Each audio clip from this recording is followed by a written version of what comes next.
Boa noite a todos.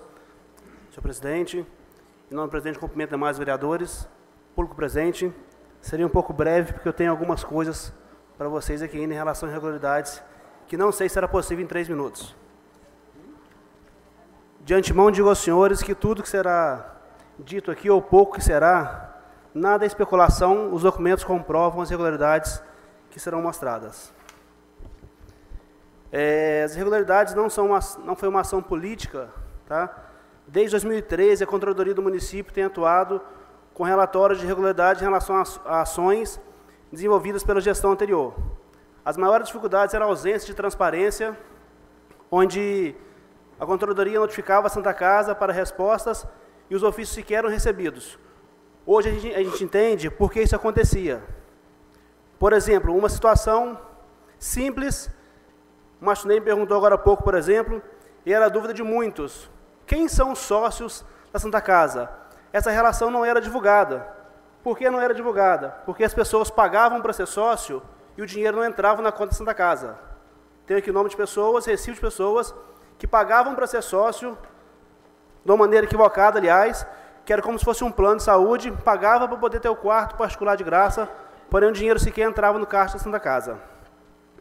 Por falar em caixa de Santa Casa, as contas eram separadas por funções e existia uma conta bancária especificamente para situações de casos de particulares. Está aqui o controle bancário. Essa conta, desde agosto, não havia movimentação real nela.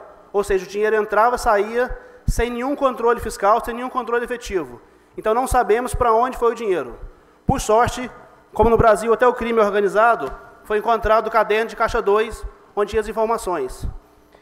Desculpem talvez a sinceridade nas palavras, mas é porque a gente viu de perto isso. Aqui a gente encontrava, por exemplo, situações como o diretor jurídico, que era um cargo voluntário, e muito embora ela voluntário, ele recebia para fazer as suas funções. Esse recebimento não era passado à população, pelo contrário, mas existia, de inícios, valores pagos por eventuais ações, honorários, depois passou a ser um salário que todo mês caía na conta rigorosamente. Além do salário, que foi recebido por ele em torno de R$250 mil nesse período de 3 anos, existiam também os vales que eram feitos. O que é o vale? O salário atrasou, você pode ir lá no caixa e pegar um adiantamento. De adiantamentos foram entregues a ele R$156 mil.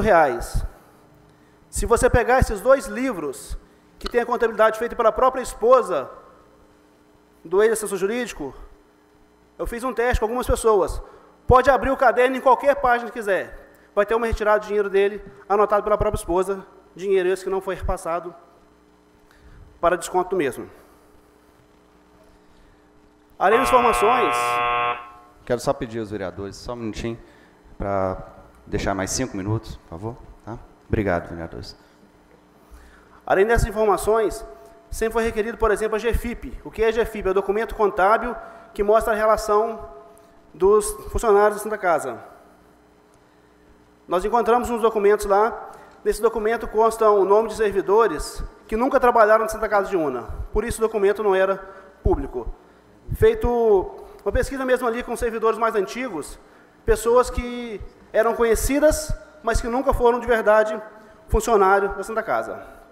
O fato é que a Santa Casa era gerida por um grupo que, mesmo com a mudança do provedor, o senhor Augusto Mariano saiu, depois virou o senhor José Olímpio, as irregularidades elas continuavam. A dificuldade no acesso de informações, elas continuavam. E, normalmente, eram as mesmas irregularidades. Nos relatórios, existiam erros, talvez simples, como, por exemplo, o assessor jurídico, como eu disse, recebia salário, porém, quando tinha ação, tinha que contratar uma empresa particular para fazer o serviço. Tem aqui a relação de vários advogados que foram contratados, por ações, inclusive, que ele começou e, no meio do caminho, abandonava as ações para que outros continuassem. Ações que o mesmo não foi participar, enviava funcionário da Santa Casa para estar participando dessas audiências. Existiam ainda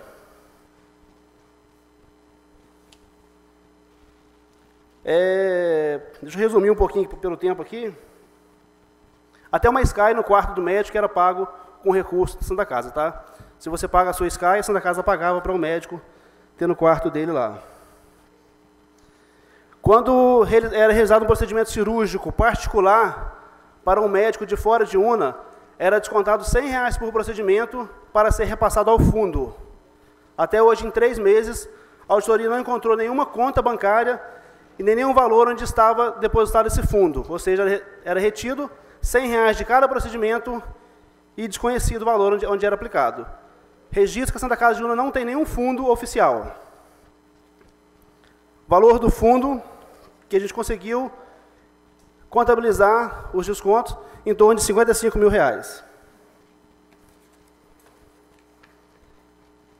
Além das despesas que eu disse do fundo, dos salários do diretor voluntário, dos vales, existiu ainda um pedreiro que recebia pela Santa Casa, que lhe presta serviço na residência do diretor jurídico também, inclusive com um contrato mensal de R$4.300 por um período. Dentre algumas retiradas que foram encontradas também no caderno financeiro feito pela própria esposa do diretor jurídico, encontra ajuda para a festa, gasolina para o Roberto, empréstimo para o Roberto, vale de viagem para o Roberto, supermercado para mim, aniversário do Roberto, refrigerante e torta, depósito particular na conta do Roberto, pedreiro do Roberto, confraternização do Roberto, empréstimo para o Roberto, restaurante chuletão almoço para o senador, carro do Roberto, panelas, cheque para o Roberto, Roberto peça para PC, Roberto.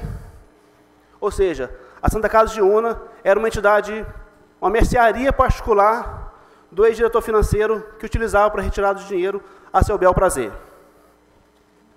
Foi comprovado ainda fraude na Receita Federal, onde os valores que ele recebia, como não eram oficiais, eram repassados a menos para a Receita. Já contando mais 5, já? Então vamos encurtar um pouquinho mais ainda. 2 assuntos que preocupam. A Santa Casa comprou um tomógrafo e 2 aparelhos de raio-x usados de uma empresa que tinha sua sede dentro da própria Santa Casa, CMDI. Desses 2 raios-x, um existe, o outro nunca funcionou. O tomógrafo, eu gostaria que quem tivesse contato com ele me ajudasse, que a gente não sabe onde está o tomógrafo. R$155 mil o aparelho. A Santa Casa comprou 55% do aparelho de um rapaz chamado Nier Sérgio. Esse aparelho é a sociedade entre a Santa Casa e esse Sérgio. Porém, a gente não conseguiu até hoje informação onde está o tomógrafo da Santa Casa. Existe um outro tomógrafo que está na Santa Casa, porém não pertence à Santa Casa. Está lacrado, embalado, e a gente não pode usar porque não é nosso.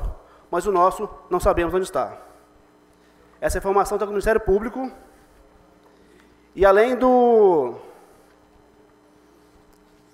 desses pagamentos também, nem todos os pagamentos foram feitos para o Nier Sérgio, alguns foram depositados na conta do senhor Elias Amaral.